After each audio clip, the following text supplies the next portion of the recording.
Segundo libro de Crónicas, capítulos 10 al 12. Hoy hablaremos de la división. En específico hablaremos de cuándo el reino de Israel se dividió en dos y pasó a ser el reino del norte y el reino del sur.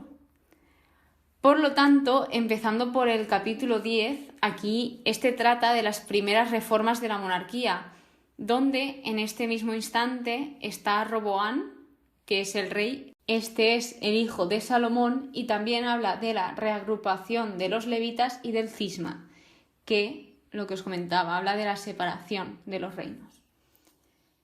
Entonces, aquí es cuando, después de la muerte de Salomón, van a hablar con él una serie de personas para pedirle, por favor, que si les puede como quitar ese yugo, ya que pues como que tenían que hacer trabajos muy forzosos.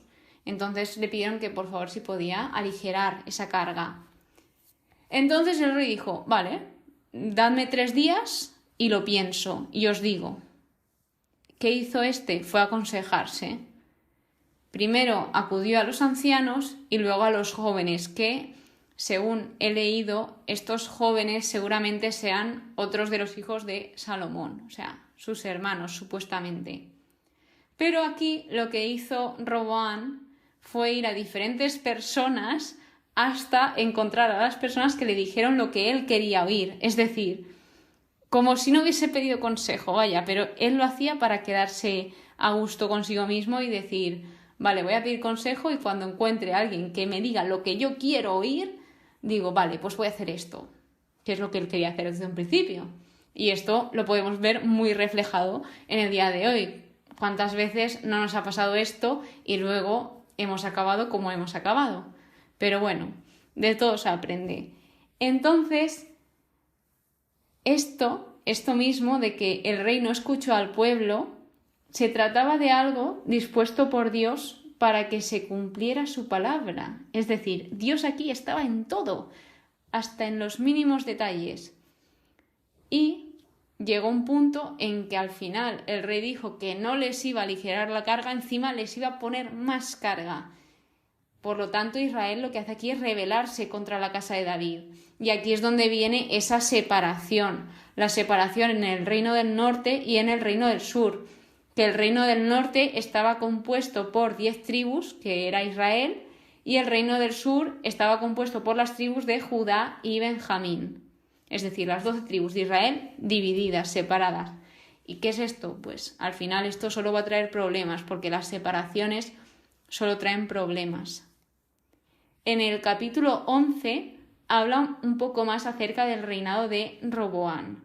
Y aquí piensa en declarar la guerra a el otro reino. Pero, como hemos comentado en anteriores capítulos, antes de hacer algo mal, en la mayoría de las ocasiones hay alguien que siempre nos advierte.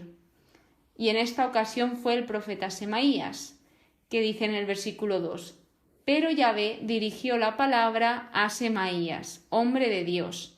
Y aquí le dijo, no vayáis a la guerra. En pocas palabras le dijo esto. Entonces detuvo esta guerra. Y gracias a Dios, Roboán y los demás lo escucharon y lo obedecieron. Entonces, otra de las cosas que hizo Roboán en su reinado fue edificar las ciudades fortificadas, además de reforzarlas. De modo que llega un punto en el que los sacerdotes levitas se dan cuenta de que en el reino de Jeroboam no se están haciendo las cosas bien y no se está haciendo todo conforme a la ley de Dios, por lo que hicieron fue ir a donde sí que se profesaba esa fe verdadera. Entonces dice en el versículo 16, aquellos que tenían puesto su corazón en buscar a Yahvé, Dios de Israel. Aquí se refiere a los que partieron al otro reino para seguir siendo fiel a Dios. Y en el versículo 17 indica que 3 años siguió Roboán los pasos de David y Salomón, es decir, que 3 años siguió Roboán siendo fiel a Dios. Y luego habla de su familia, de cómo era, de todas las mujeres que tuvo y concubinas. Un poco similar a su padre Salomón, pero redujo un poco el número de mujeres y concubinas. Entonces, pasando al último capítulo de hoy, que es el capítulo 12, aquí habla de la infidelidad de Roboam, donde en el versículo 1 dice: abandonó la ley de Yahvé y con él todo Israel. Esto es muy fuerte porque al final el pueblo tiene de referente al rey y el rey abandonó a Dios, entonces el pueblo también. Así que de aquí lo que extraemos es que Roboam confió en Dios mientras sintió que lo necesitaba. Cuando ya ellos estaban bien, dijeron: pues nos olvidamos de Dios y ya está. O sea, lo buscaba cuando le convenía. Aquí es donde entra de nuevo el profeta Semaías y ya les transmite una palabra de parte de Dios, que como el pueblo le había abandonado, él, Dios, también les abandonará. Entonces aquí es cuando se dan cuenta de nuevo, cuando les conviene, y se humillaron ante Dios. De hecho, ellos admitieron que Dios estaba siendo justo. Esto, cuando lo leí, me gustó mucho porque me di cuenta de que ellos sabían que lo estaban haciendo mal y estaban admitiendo esas consecuencias, porque previamente Dios les había advertido de qué pasaría si hacían una cosa o si hacían otra. Entonces aquí le estaban diciendo que estaba siendo justo con el pueblo, porque ellos lo habían hecho mal. Por lo tanto, como Dios es tan misericordioso y Dios sigue amando a su pueblo y tiene un amor tan grande, en el versículo 7 dice que Yahvé vio y Yahvé dirigió las siguientes palabras.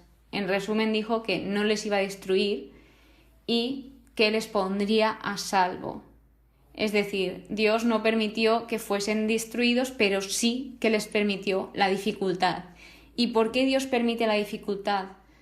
Para que ellos puedan pasar esa prueba, para que puedan corregir sus errores. De hecho, esto lo hace porque seguramente esa sea la única forma de cambiar su corazón.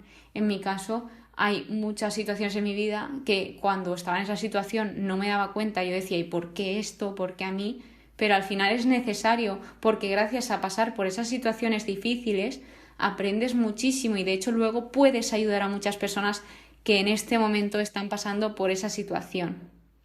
Así que con esto de Dios nos corrige, aquí sacamos que Dios sabe lo que necesitamos cada uno para transformar nuestro corazón y mejorar como persona. Entonces os quiero compartir el versículo 12 que dice: gracias a su humillación se apartó de él la ira de Yahvé y no lo destruyó del todo, y concedió algunas cosas buenas a Judá. De hecho, en el versículo 13 dice que se afianzó su reino y siguió reinando.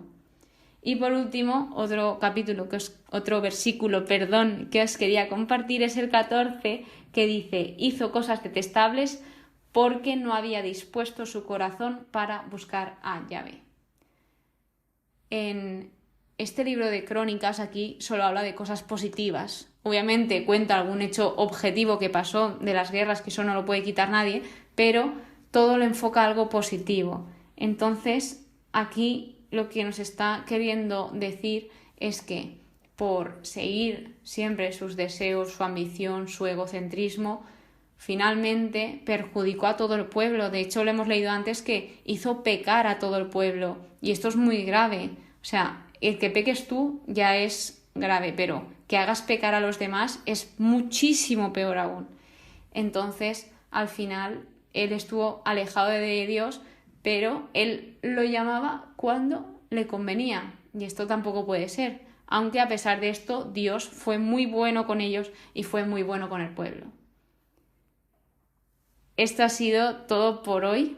Al final, la división, como decía al principio, trae problemas, trae peleas, guerras, discordia, trae de todo.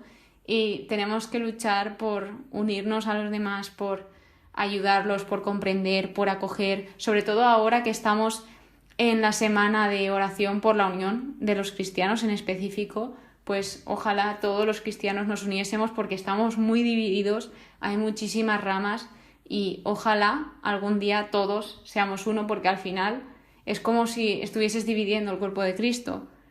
Y ese es mi deseo y mi oración para el día de hoy, así que si queréis y podéis, os invito a orar por la unión de todos nosotros, para que siempre haya respeto y amor.